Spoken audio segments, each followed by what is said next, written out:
Overdrive no ar.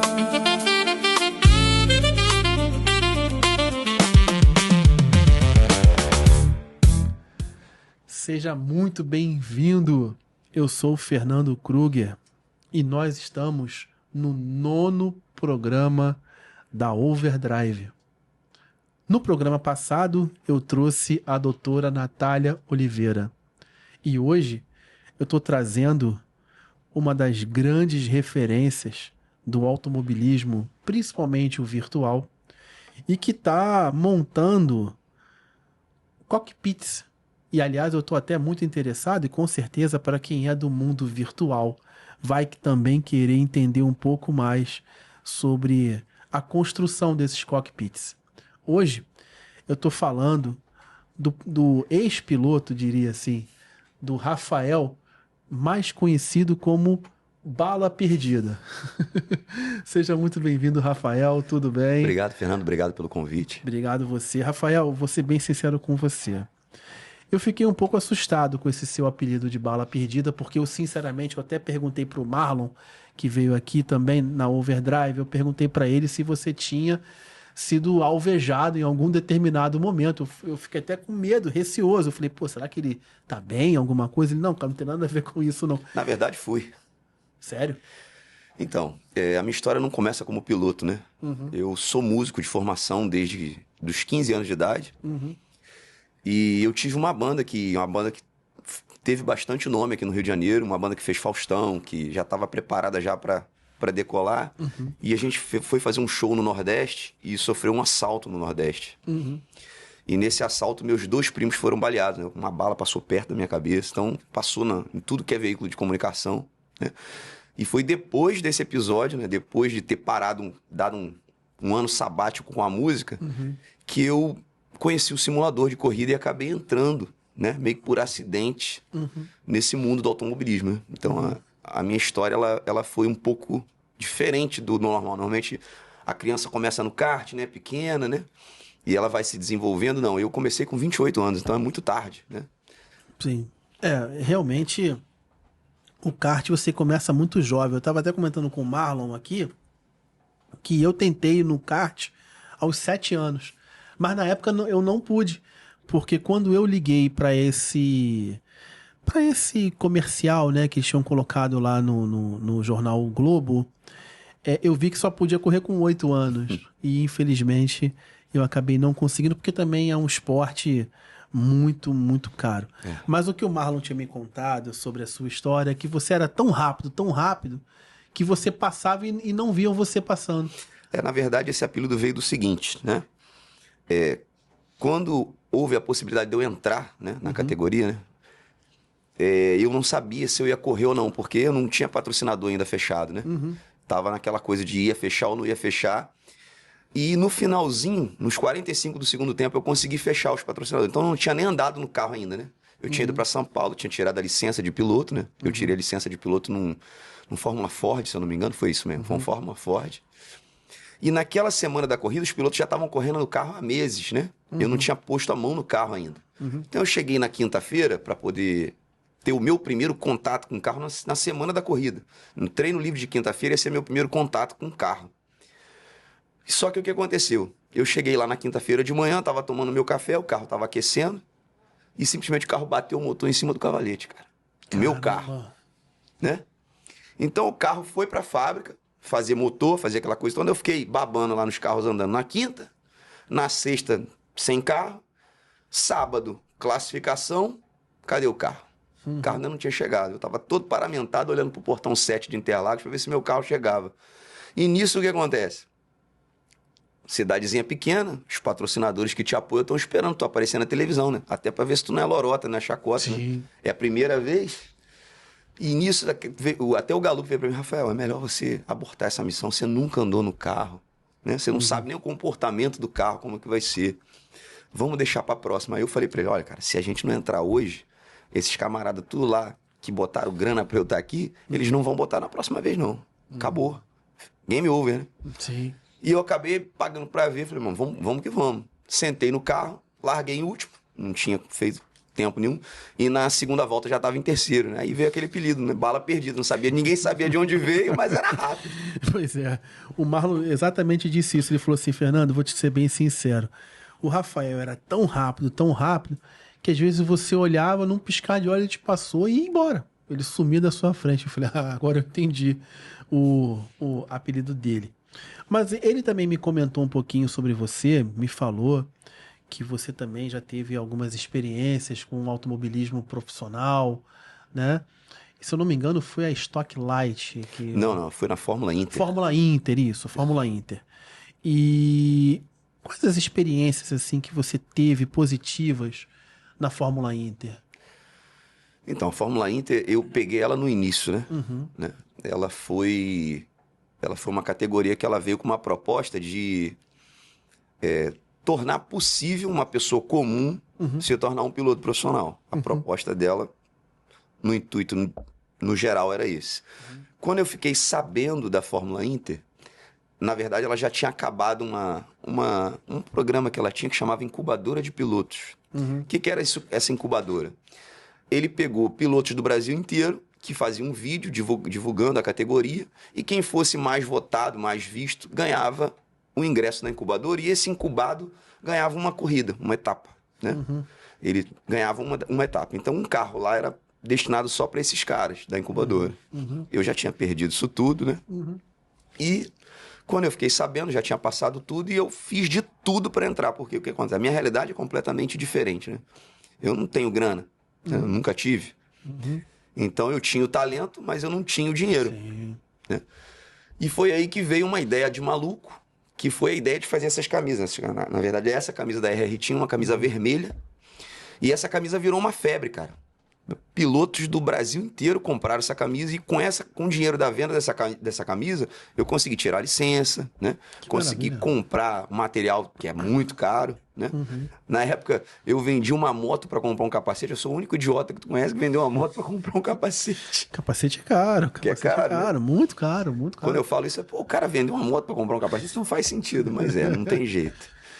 Aliás, o macacão também é bastante caro, porque também não é qualquer macacão. Exatamente, né? Tem que ser anti-chama, né? Exatamente. A balaclava dá pra tu fazer um churrasco aí por um bom tempo. Ô, louco. Fora os acidentes também, que alguns pilotos acabam fazendo parcerias, inclusive, para conseguir pagar uma batida. Exatamente, é caro. Que eu sei que, por exemplo, tem o Fórmula. O Fórmula eu sei que acontecem acidentes, mas o contato num Fórmula é menor do que um de turismo.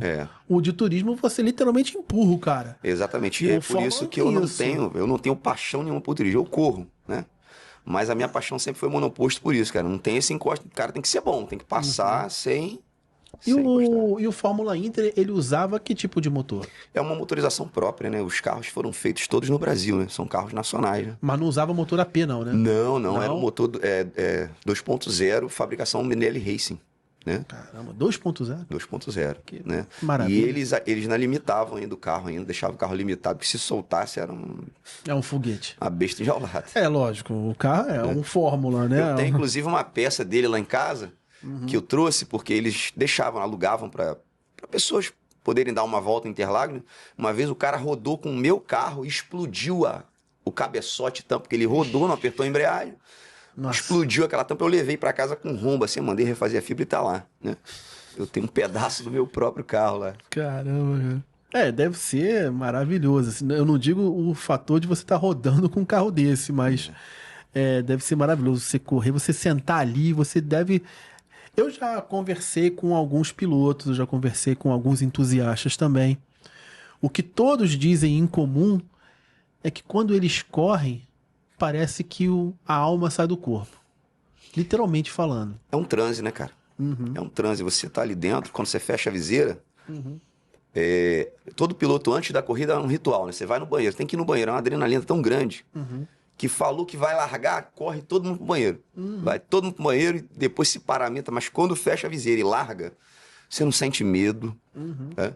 Eu já passei por uma situação na própria Fórmula Inter, né? Eu tive uma relargada com o Arthur Bragantini, saudoso Arthur Bragantini, que o Bragantini queimou a largada em último para poder aparecer no comercial. O carro dele estava ruim e simplesmente eu estava em terceiro, sabendo que tipo assim, eu tinha um cara na minha frente que eu sabia que ele Sempre largava mal. Uhum. Eu falei, pô, esse daqui já é menos um. Uhum. Eu tirei quando eu apareço do lado do Bragantini do meu lado, cara. Como que esse cara saiu de último aparecendo do meu lado? Ele queimou a largada e eu não vi. Então eu tava no meio, né? Tem essa corrida no YouTube, o pessoal pode até procurar. Cara, foi aquela coisa do piloto de avião de salvar o carro até o último momento. Se não tivesse salvado, tinha sido um strike ali, um big one, numa relargada terrível. Complicado. Aliás, eu vi até um vídeo recente no Instagram de um meme, inclusive, de um piloto que colocou esse meme falando no briefing, né? Que você conversa serve? muita coisa no briefing, mas chega na hora não serve E de esse piloto foi absolutamente. expulso da categoria. Foi expulso. Foi expulso, infelizmente. Por causa de um meme, né? Mas, É. bom, aí já, infelizmente, não depende da overdrive, né? Essa aí já é algo bem maior Bem maior, né? bem maior do que a overdrive. Mas, na Fórmula Inter, por exemplo, quando você corria nela, nessa categoria, ela abria a porta, teoricamente, por exemplo, aonde eu quero chegar? Você tem, por exemplo, a Fórmula 2 para você poder chegar na Fórmula 1, a Fórmula 3 para chegar na Fórmula 2, a Stock Light para chegar na Stock Car. A Fórmula Inter, ela te credenciava para qual categoria? Ou a Fórmula Indy, não, Inter, ela era independente? Olha, eu vou ser bem franco com você. Se você tiver talento e não tiver dinheiro, não importa qual categoria você esteja, que você não vai para lugar nenhum. Você pode ver o Felipe Nasser. Exatamente. Foi o primeiro brasileiro a chegar na 5ª posição na estreia. O único, na verdade. Onde ele está agora? Ele está em outro lugar que não está na Fórmula 1, porque na Fórmula 1 ele não tinha recurso para estar, né? O Walter Salles também, na extinta Fórmula 3000. Exatamente. E o seu Walter ajudou muito. Sim. Eu fui várias vezes em Petrópolis conversar com ele. Virou tipo um padrinho o seu Walter. Mas mesmo assim, é muito difícil. O automobilismo é o seguinte: tem dinheiro, vai. Não tem dinheiro, volta. É fato. Tá? É um esporte que não tem meio termo. Não tem meio termo. Não importa o quanto talento você tem. Infelizmente, a gente tem que ser realista, né? Não, isso é um fato. Tem que ser E realista. contra fato não tem argumento. Não, tem mesmo. Isso aí é uma coisa que é fora totalmente de discussão. O que me deixa bastante impressionado com o automobilismo brasileiro é o quão talentosos são os nossos pilotos. É impressionante, Rafael. E eu não falo isso só na sua frente, não. O que eu acompanho de automobilismo, eu acompanho há mais de 30, 35 anos. É claro que nós temos pilotos assim do mundo inteiro talentosíssimos, mas o piloto brasileiro ele me desperta muita curiosidade. E aqui nós temos um potencial tão grande de tantas categorias. Eu sou da época que eu assistia Marcas e Pilotos. Sim. Não sei se ainda existe. Eu acredito que existe. Porque hoje em dia a parte de divulgação eu tenho que me interagir mais. Eu quero correr atrás disso. E eu era louco por essa categoria. Eu sou da época em que o Edgar de Melo Filho, ele transmitia a antiga DTM alemã, que tinha o Bernhard Schneider, Tom Coronel, Marcus Reuter, entre tantos outros, o Karl Ludwig, né? Então, isso era uma época que realmente era o suprassumo, né, do automobilismo. E hoje nós temos algo que vem crescendo muito no Brasil, que é o automobilismo virtual. Exatamente. E esse é o ponto que eu quero chegar com você. Você está desenvolvendo, você faz cockpit, inclusive. Na verdade, eu acabei mirando no que vi e acertei o que não vi, né? Eu e o Robson, né, que a gente começou junto com essa história de corrida virtual, e a gente desenvolveu um simulador que ele é muito diferente dos simuladores que tem hoje, né? Por que eu falo diferente? Porque ele te dá todos os sentimentos de um simulador. De um carro de corrida de verdade. Então você sente o vento da pista batendo em você de forma bem real. Você tem ali simuladores de vento de 100 a 300 km por hora que realmente te dão aquela sensação. O óculos, né? Já é um óculos já de altíssima geração, já com uma resolução altíssima. Força G, movimento, cinto te puxando para trás, né? Os trancos que o carro dá com os bash shake que a gente espalhou pelo carro. Então ficou uma coisa assim absurda, né? E a gente teve a ideia de transformar isso num projeto que a gente chama de Race Home, que são 20 máquinas dessa, interligadas em rede, é uma super lan house, onde o que acontece? No automobilismo virtual hoje, infelizmente, né, existe muita treta em questão de usar um programa que vai fazer teu carro andar mais, e você não sabe como o cara fez isso. Quando você traz tudo isso para dentro de um race home, né? Aquele camarada que é sujo vai pensar 2 vezes antes de fazer qualquer besteira, porque ele tá ali, né? É virtual, mas está ali. Então a ideia é trazer um ambiente de competitividade igual, né? Com equipamentos iguais, com regras bem definidas, né? E que vai ter o fator de você terminar uma corrida, você traz a coisa do real para o virtual, que é ir para um pódio, que é você fazer uma entrevista, fazer uma narração, uma transmissão da corrida. Então a gente está querendo fazer justamente isso, um race home no Rio de Janeiro, que perdeu o seu autódromo, né? Deixou uma lacuna aí. Né? Infelizmente. Que deve estar voltando daqui a pouco. Né? Dizem que vai voltar. Dizem que vai voltar. Dizem que vai voltar em Guaratiba. Vamos ver, né? Cada hora muda para um lugar. Vamos ver como que vai ser. O importante é que venha, né? O importante é que venha. Porque isso ficou, né? A parte do automobilismo virtual aqui no Brasil me impressiona muito, porque nós temos pilotos virtuais brasileiros que correm, inclusive. Aliás, tem até o piloto da Stock, o Vitor Gens. Eu acompanho muito ele, e ele, inclusive, dá cursos também. Sim. E eu já acompanhei algumas aulas dele, são realmente muito boas. O Vitor Gens hoje ele é referência no... O Vitor Gens, inclusive, ele até fez um vídeo recente que ele correu no jogo Live for Speed, o LFS, que eu já corri há anos atrás. E ele ali... Claro, ele tem uma visão do iRacing, que você tem aquele simulador que é muito mais avançado do que o Live for Speed, que na época o Live for Speed era aquele jogo que era referência mesmo para quem era automobilista, né, e gostava, e corria no Live for Speed. Ele foi correr, rapaz, mas foi a coisa mais sensacional do mundo, porque ele é um piloto profissional, disputando contra pilotos que são do Live for Speed, e os pilotos dando um calor, literalmente, no próprio Vitor Gens. E ele foi se aperfeiçoando ao longo da prova. Né? E eu assisto muita coisa que ele fala. E tá aí algo que eu acho muito, muito importante. Por exemplo, hoje tem a sua empresa, se eu não me engano, com o próprio Robson, que vocês desenvolvem cockpits, né? Que devem ter de vários fatores. Tem um que eu vi... foi do Tony Canaan, quando ele viajou para os Estados Unidos. Aquele ali parecia que foi feito pela NASA, porque tinha até suspensão, sim. Se balançava tudo. Esse tipo de cockpit, cada vez mais, com a evolução do automobilismo virtual, nós estamos conseguindo trazer das pistas para o mundo virtual o mesmo sentimento do piloto, da pista para o mundo virtual? Eu posso garantir para você, com 110% de certeza, que um bom piloto virtual pega um carro de corrida e não faz vergonha nenhuma. E que talvez um cara que não curte simulador e você botar ele para sentar, ele vai tomar pau. O Max corre em simulador, o Verstappen. Exatamente. E ele é tão bom nos dois. Exatamente. O Max ele é diferente disso. Já o Hamilton odeia e quando corre, toma pau. Sim.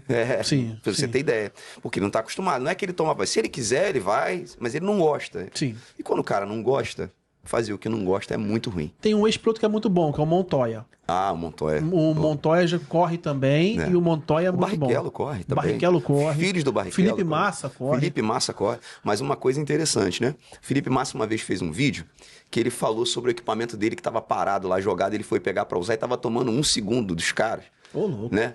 E é justamente isso. O equipamento também conta, né? Hoje em dia a gente tem pedaço com célula de carga, com load cell aí, que você tem muita precisão na frenagem.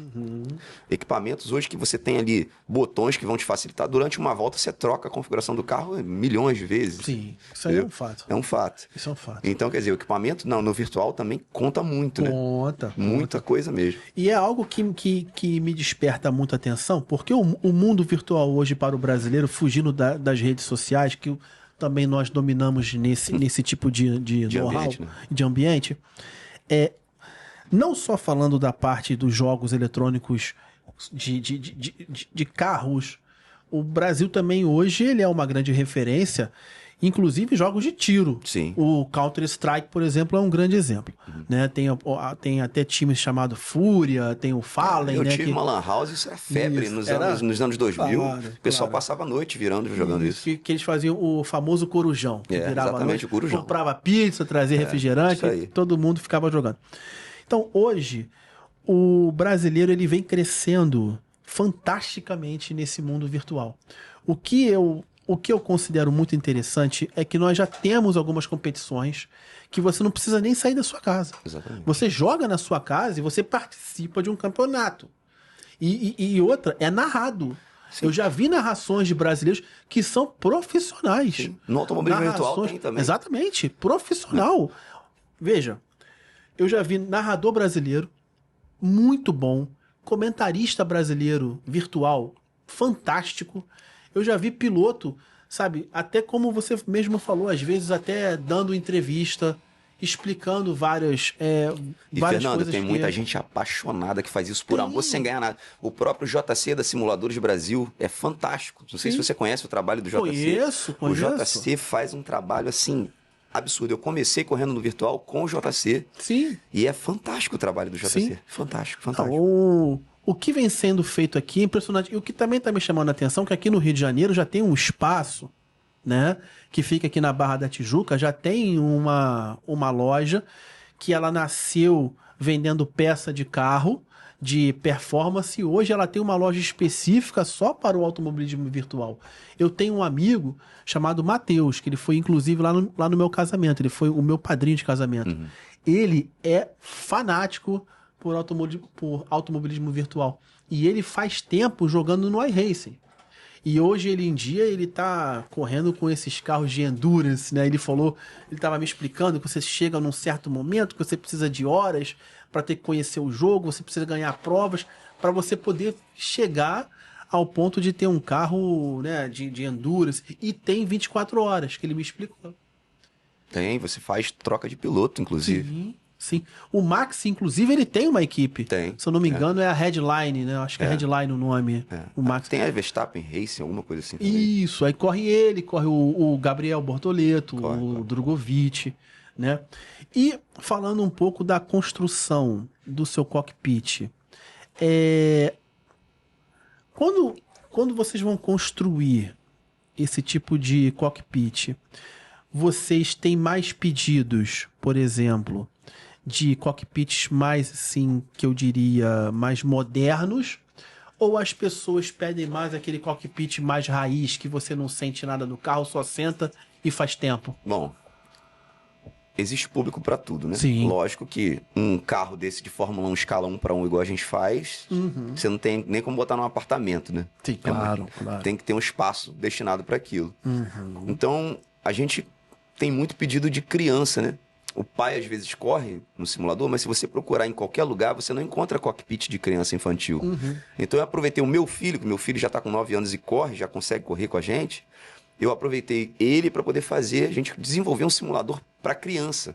Né? Maravilha. Né? Inclusive um curso que eu desenvolvi agora, que eu vou lançar agora no Dia dos Pais, que é um curso de pai e filho, que é para pilotagem, né? As técnicas básicas de pilotagem, que se chama Apex.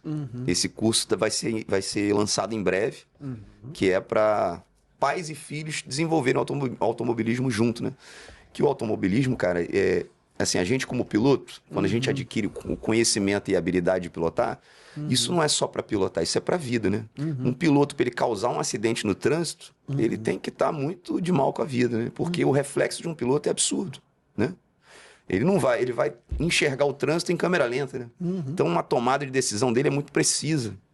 Isso a gente leva para a vida, né? Sim, e a parte também de automobilismo virtual é que a gente consegue, em cima desses jogos, que muitas das vezes parecem que são jogos bobinhos, que é perda de tempo, e não é. Não.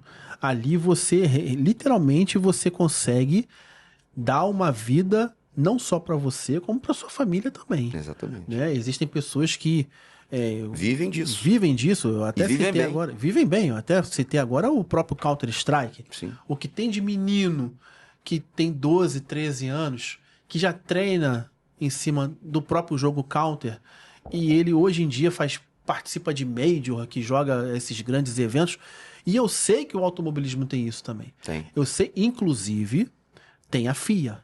A FIA, ela tem uma divisão dentro dela que é da Fórmula 1 virtual e tem campeonato. Tem. Todo ano eles têm campeonato, eles se reúnem, mas Eu acho que isso ainda está muito embrionário, mas isso vai explodir a qualquer momento. Isso é inevitável. Inevitável. É muito, isso vai ser muito grande. Hoje nós temos o iRacing, né, que é uma grande referência. Nós temos o Assetto Corsa, fora que isso mais profissional. Nós temos o Live for Speed, que é algo antigo da nossa época, né, de jovens. Nós temos o Gran Turismo, que também é da nossa época de jovens, mas o Gran Turismo... É mais arcade, né? É mais arcade, mas mesmo assim, né? Não deixa de ser uma corrida. Aliás, tem até o próprio Gran Turismo, tenho só abrindo uma lacuna, por conta desse jogo que eu comprei o meu primeiro carro. Foi por conta do Gran Turismo, é verdade. Porque na época, o meu pai, ele falou pra mim assim, escolhe um carro. Obviamente, como eu sou fã da Audi, eu queria um Audi A3. Meu pai falou, não, Audi A3 não, porque fica muito inviável. Começamos a falar vários carros e chegou num certo momento que ele falou assim, olha, amanhã é o seu deadline. Ou você escolhe um carro ou você vai ficar sem carro. E aí de madrugada, eu tive insônia, porque toda vez que eu fico muito cansado ou quando eu fico muito nervoso, eu tenho insônia. E aí eu entrei no jogo do Gran Turismo 2 e eu comprei um Corsa usado no jogo, botei para correr um Corsa preto, só que era o GSI. Botei pra correr, ganhei de vários carros esportivos que tinha na época. E eu falei assim, tá aí um carro que eu quero, um Corsa. Só que eu perturbei a mente do meu pai, porque eu não queria qualquer Corsa. Você queria? Eu queria o Corsa GSI. E pra arrumar um Corsa GSI? Que era muito difícil, sempre foi difícil arrumar um Corsa GSI aqui no Brasil. Acabou que eu peguei o Corsa 1.0 mesmo, aquele Corsa Wind, mas o Corsa que eu fiz, o Corsa que eu peguei, era um Corsa preto, igual o Corsa preto que era do jogo.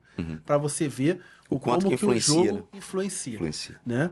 Então, assim, em cima do seu trabalho e das suas ideias, o que vocês esperam, você e o seu sócio esperam, trazendo essa modalidade para cá, para o Rio de Janeiro?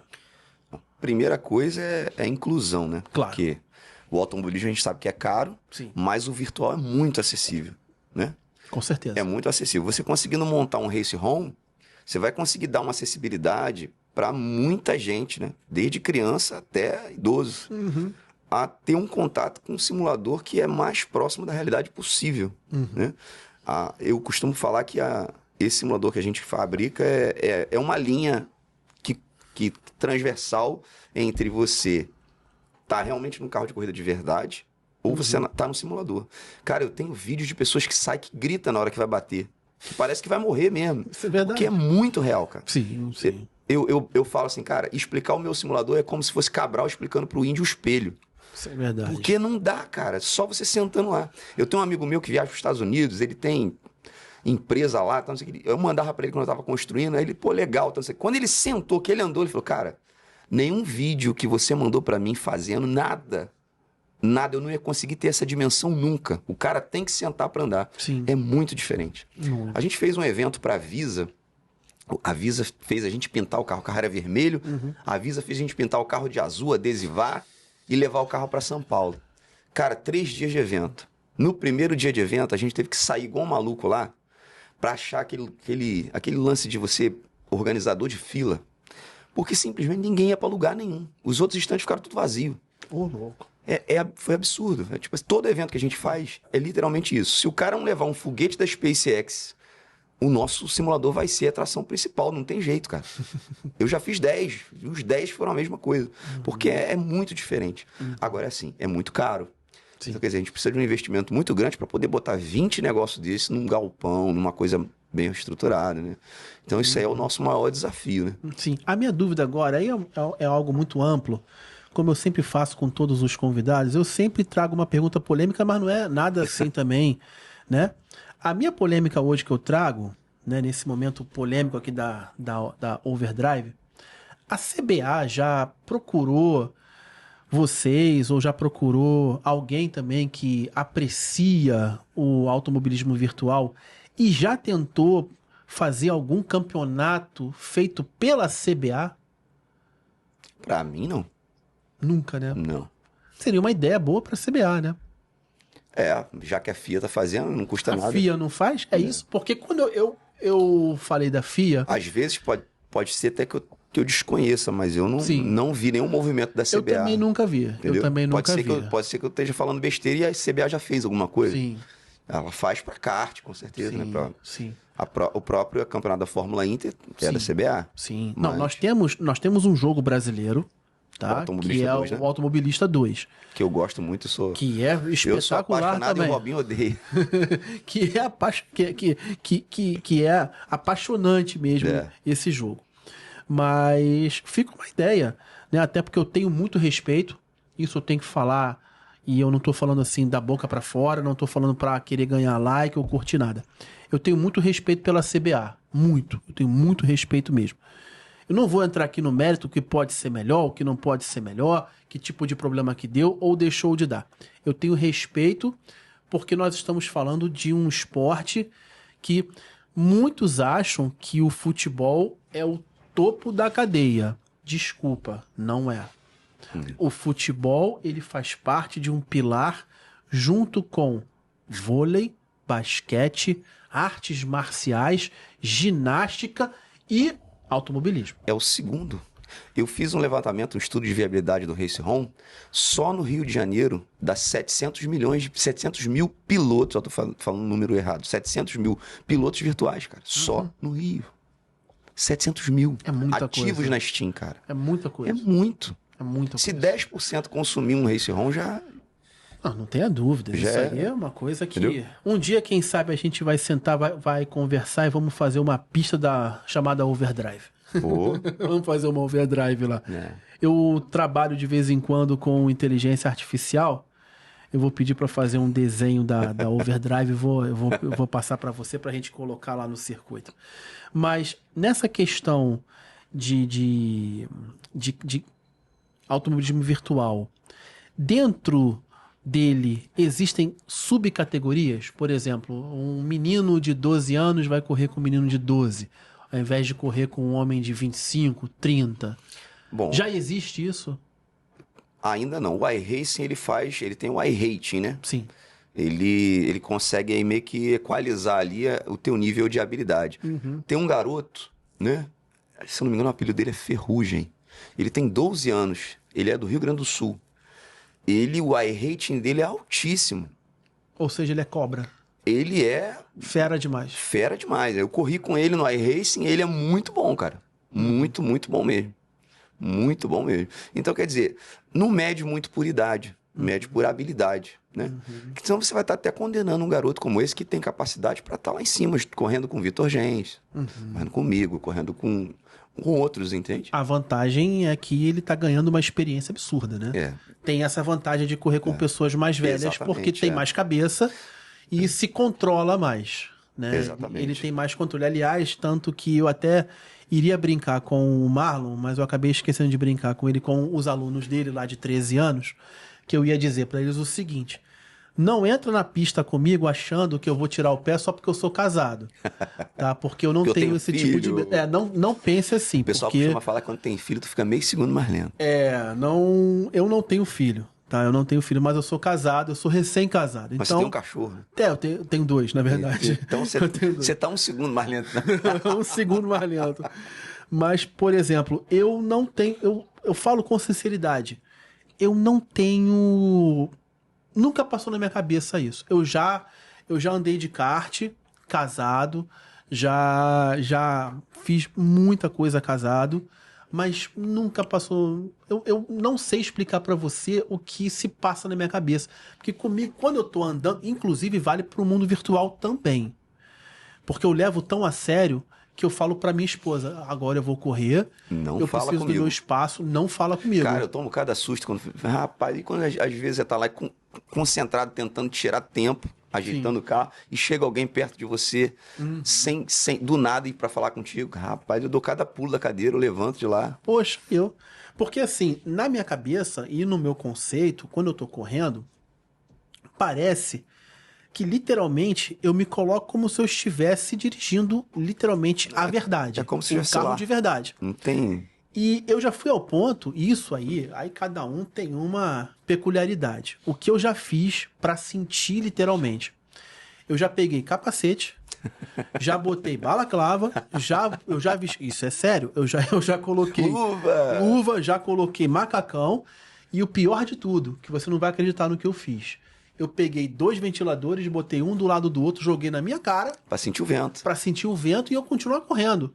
Porque eu queria sentir aquilo que o piloto sente. É. E, claro, óbvio que eu fiquei anos-luz de sentir o que um piloto como da Fórmula Inter sentia, um da Stock sentia, nunca.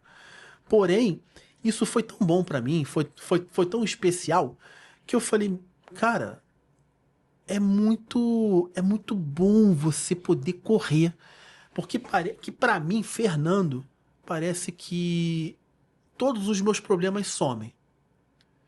Eu entro em um mundo tão assim paralelo que na minha cabeça não é que dá um branco, mas parece que o mundo em volta ele some, só existe aquilo, e eu tenho pessoas que eu não vou dizer que são alvos porque isso é um termo muito forte e muito desrespeitoso.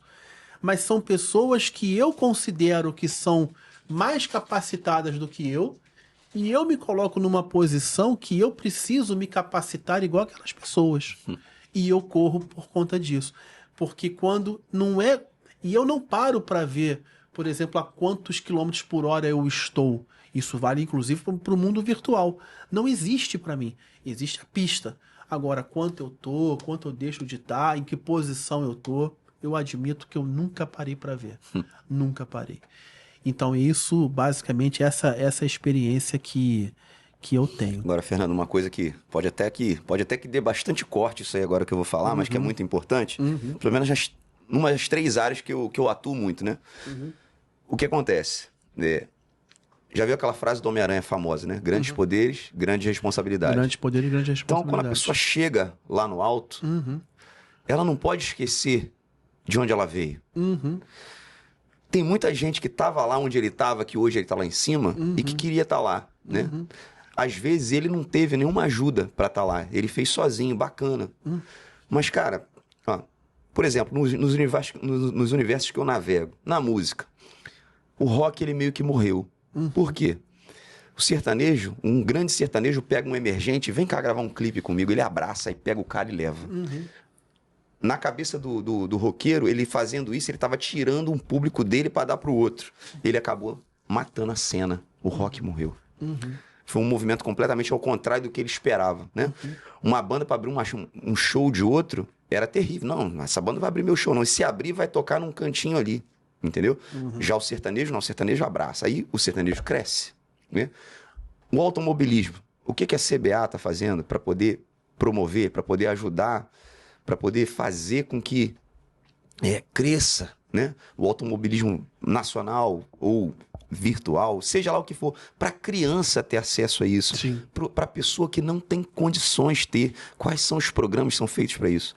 Da mesma forma que, como é que você vai? Tem tempo que você não vê um Neymar nascer, e talvez nem vá, porque onde tinha campo de terrão, acabou, agora é construção, ninguém foca mais nisso. Então, de onde nascia, não está nascendo mais, porque não tem incentivo, cara.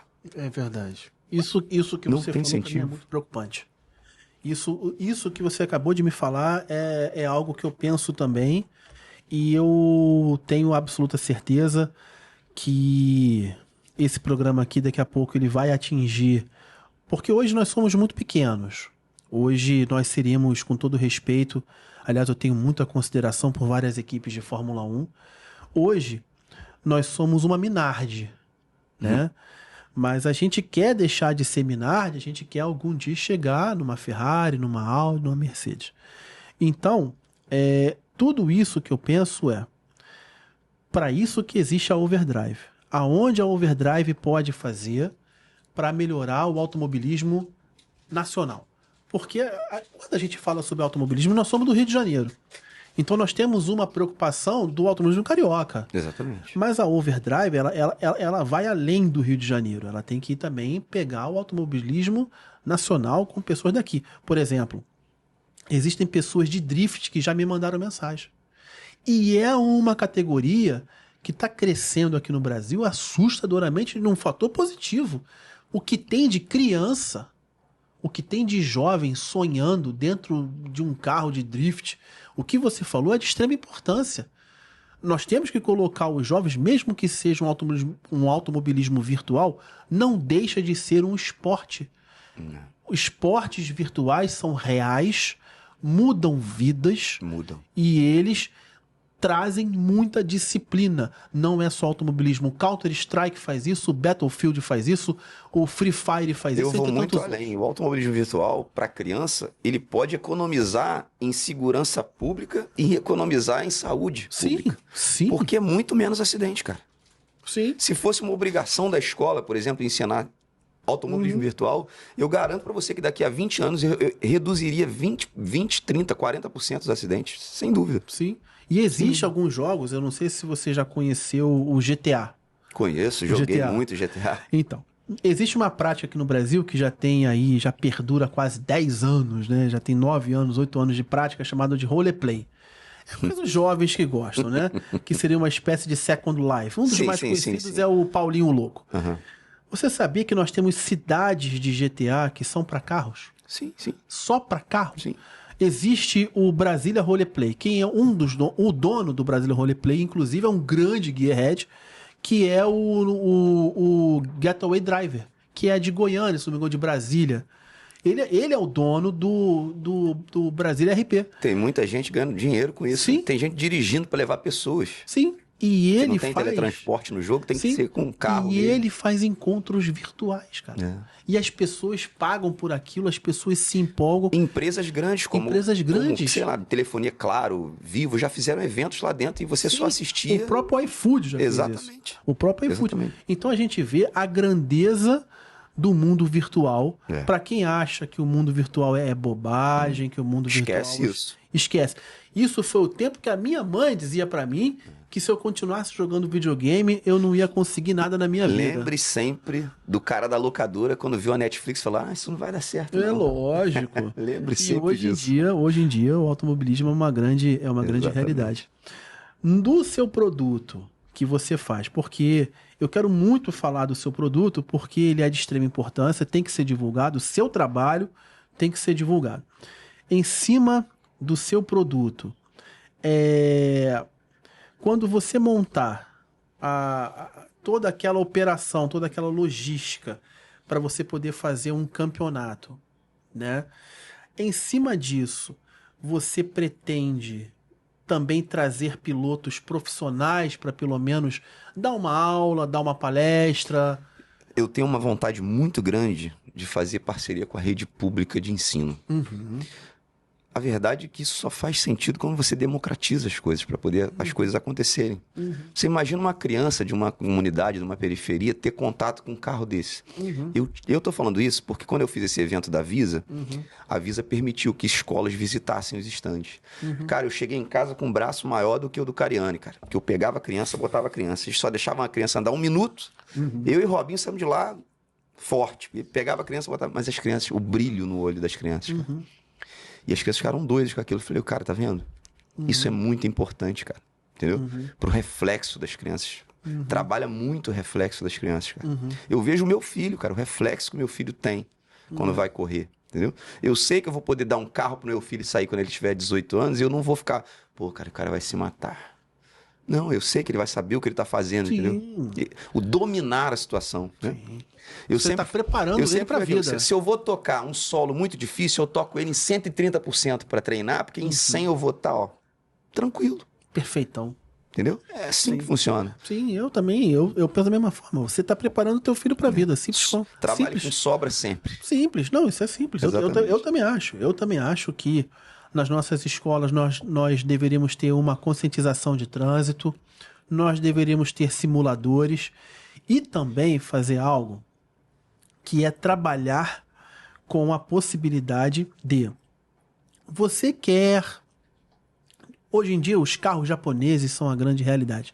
A gente estava até comentando aqui mais cedo que os carros chineses vieram para ficar, aquela coisa elétrica. Eu até comentei com o Marlon sobre o próprio kart elétrico, né?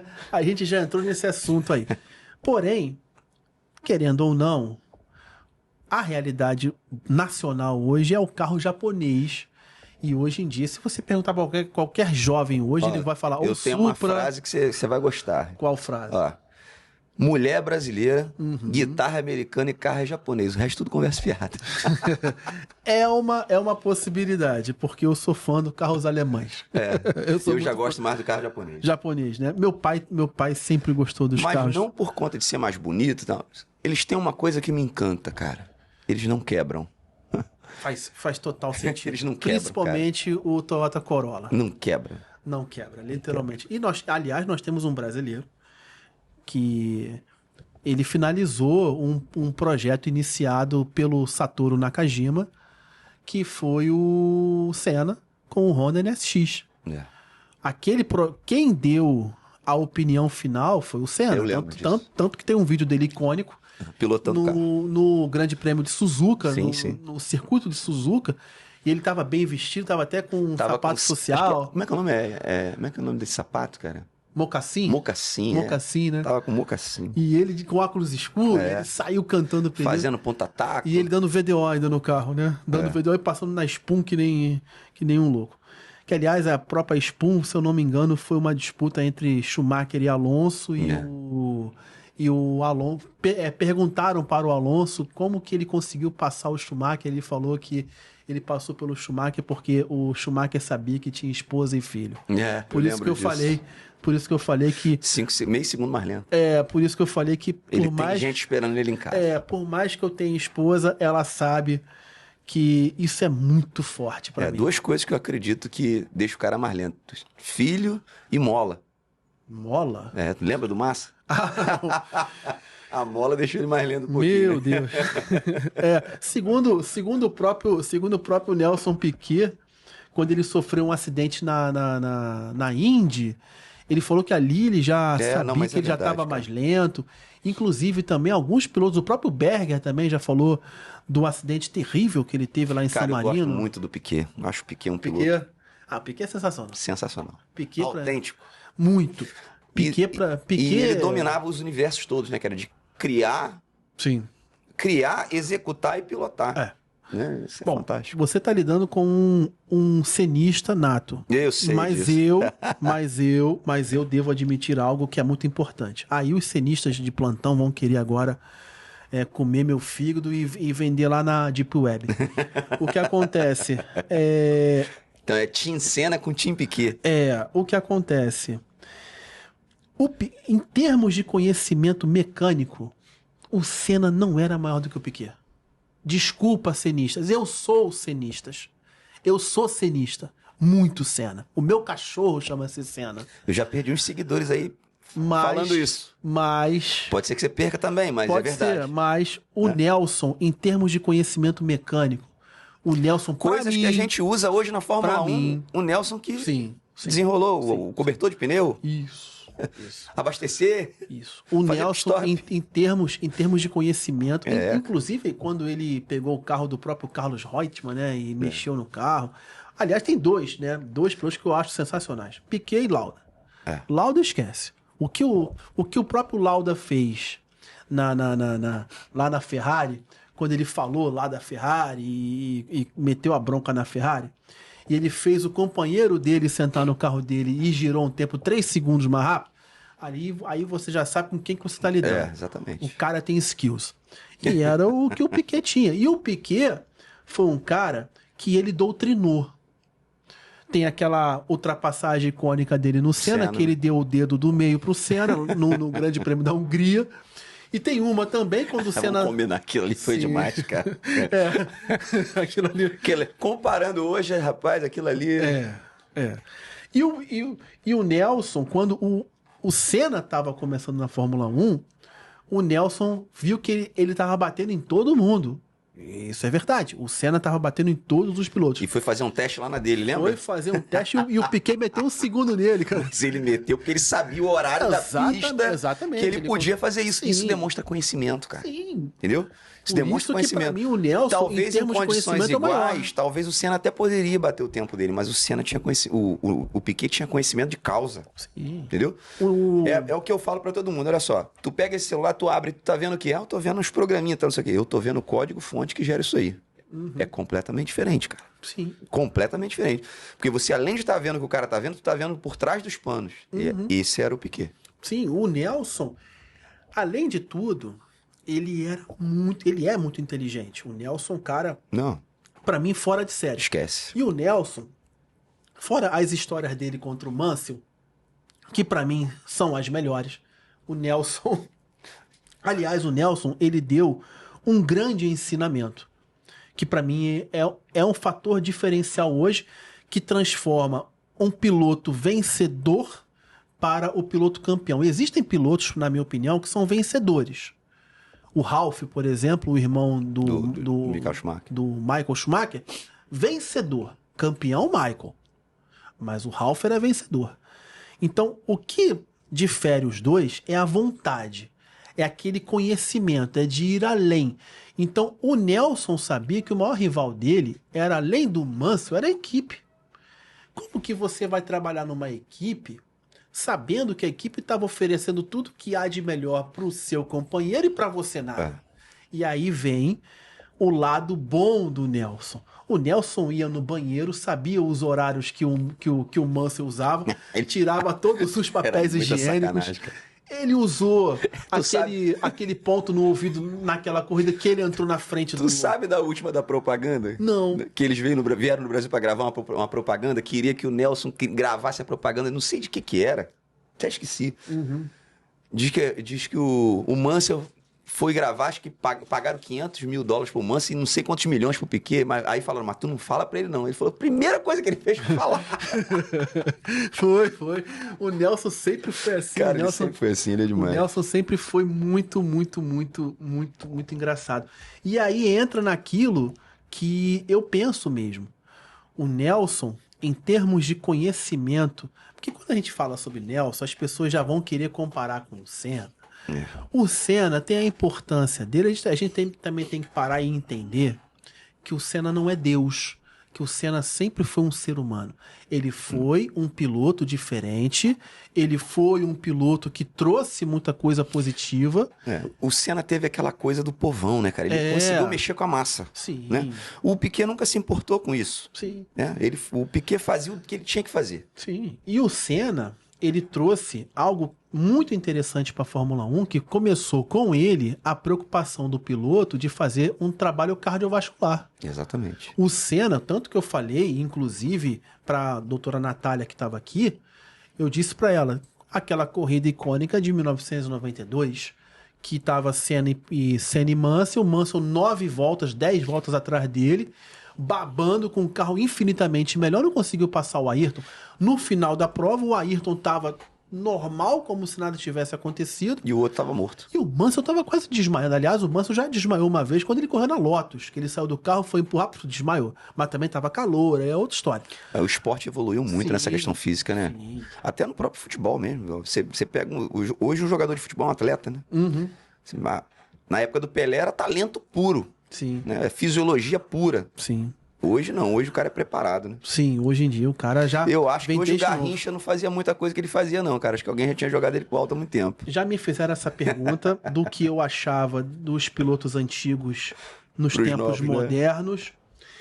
Para mim é um pouco polêmico no sentido de... Os carros eram muito diferentes também. Eram muito diferentes. Para mim é um pouco polêmico porque é muito difícil da gente moldar.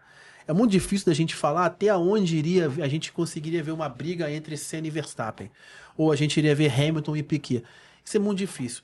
Mas eu tenho para mim que todo ser humano ele se adapta a uma nova realidade. Isso é fato. Então se você apresenta, você pega o Hamilton, o Verstappen, o Gabriel Bortoleto, o Isaac Hadjar, entre outros que estão hoje no grid, o Russell, o Antonelli tá correndo, tá um fenômeno esse menino, né? 19 anos. Você coloca num carro antigo, deixa eles treinando por um tempo, eles vão se adaptar ao carro, eles vão encontrar o feeling do carro, eles vão encontrar o acerto do carro no momento deles. Se você pegar um piloto antigo, se você pudesse trazer de volta a vida o Senna, na idade do Senna, no auge dele, em 88, 89, provavelmente ele iria se adaptar à realidade do carro, porque o ser humano se adapta a uma nova realidade. Então eu acho muito difícil de eu cravar aqui se o Piquet não iria conseguir correr. Para mim, iria conseguir, porque ele é um cara muito inteligente. Tu sabe que pensando nesse teu raciocínio, eu já tive uma ideia que poderia fazer, se você quiser medir realmente o talento, quem tem mais, quem tem menos, quando você pega em carros que ninguém nunca pilotou, um carro novo, que é novo para os dois, e uma pista extremamente nova, que é nova para os dois. Os dois nunca andaram naquela pista. É a primeira vez para os dois de tudo. Ali, quem se adaptar melhor, você sente que o cara tem uma certa vantagem. Sim. Entendeu? Ali, você consegue meio que medir isso. Sim, isso aí é um fato que realmente eu acho bem plausível, né? É bem plausível. Como o assunto é muito vasto, a gente está se aproximando no final do nosso programa. É uma pena, porque eu queria ir além, queria estender. Mas infelizmente eu não posso estender, mas a gente vai estar trazendo de volta esse assunto. Vamos trazer mais pilotos também, para a gente botar mais pessoas aqui. Vamos trazer o Marlon e você, você e o Robson. Vamos também trazer, porque aí a gente pode falar sobre o automobilismo virtual, porque eu me comprometo com a Overdrive de divulgar o automobilismo virtual em qualquer circunstância. Eu não quero nada. Eu só quero divulgar o automobilismo. Né? Eu só quero divulgar o trabalho que é feito na República Federativa do Brasil. Se existe um trabalho, se existem pessoas sérias, eu vou divulgar sempre. Porque hoje pode ser que de 100 pessoas, uma assistiu. Essa que assistiu, a semente foi brotada plantada dentro dela. E pode florescer. E se florescer, pode ser que ela não venha a ser piloto, mas existem outras possibilidades. Pode ser fisioterapeuta esportivo, pode ser um engenheiro, pode ser jornalista, engenheiro, pode ser o que for. Rafael, eu vou deixar você deixar o seu recado final pra gente. Só queria te agradecer, né, pelo espaço que você abriu para a RR Tinha, contar um pouquinho sobre a nossa história, de como que tudo começou e como que tudo tem se comportado até aqui. E a gente espera estar nos próximos anos aí realizando essa ideia de botar o Race Home em prática, porque a gente acredita muito que pode ajudar muitas crianças a ter um acesso ao automobilismo, coisa que hoje a gente não consegue vislumbrar isso ainda. Com certeza. E você falou, só fechando o seu comentário, você falou que nós somos o segundo esporte mais, né? Depois do futebol. Depois do futebol. Isso é um fato. E eu tenho provas, tá? Que em corridas do Ayrton Senna, principalmente quando o Senna estava disputando o título mundial, quando ganhou os títulos dele no Japão, a Globo tinha mais Ibope do que jogos de seleção brasileira em Copa do Mundo. Isso é comprovado. Para a gente poder chegar num ponto de entender o quanto do tamanho que é. E quando a gente fala de automobilismo, não se resume só a corrida de carro. Nós estamos falando de pessoas que preparam carros, pessoas que vão para encontro de carro. Existe um trabalho muito grande feito, né?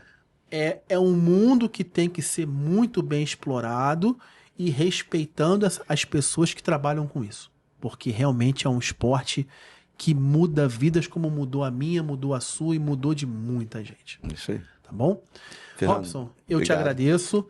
Gente, eu sou o Fernando Kruger, eu vou ficando por aqui e eu deixo a vocês o meu recado final. Nunca parem de sonhar. Porque no dia que vocês pararem de sonhar, vocês não vão conseguir mais se sentir úteis nesse mundo. E quando o ser humano ele não se sente útil, ele acaba se tornando um peso para papel. E para ele cometer alguma loucura, é um passo. E esse não é o intuito da Overdrive, esse não é o intuito do verdadeiro gearhead que gosta do automobilismo, como eu disse agora para o Rafael. Vai muito além de uma corrida de carro. Automobilismo é um meio de vida. Para algumas pessoas, é até religião. Eu sou Fernando Kruger e nos vemos na próxima semana.